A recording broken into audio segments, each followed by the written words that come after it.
So one of the things that you can do is you can downmix audio channels as you want in Handbrake as well.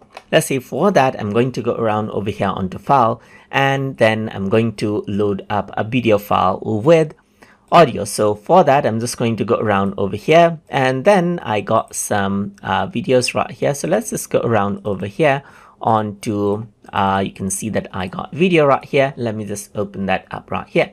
So you can see that I got a tutorial video right here, and this has an audio for it right here. And then you can see that by default there is a stereo audio for this. That means the audio channels that you have for this particular video comes from two speakers. But if you want to change it out to mono, that is, if you just want to mix them out, then what happens is that for both of the audio channels, left and right, you can select mono so that it mixes them out both.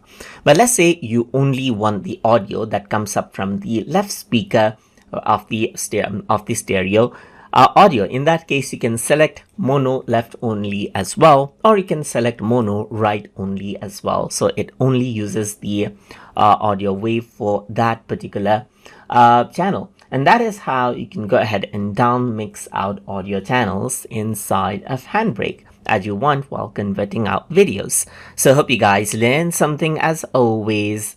And as always, please like, comment, share, and subscribe.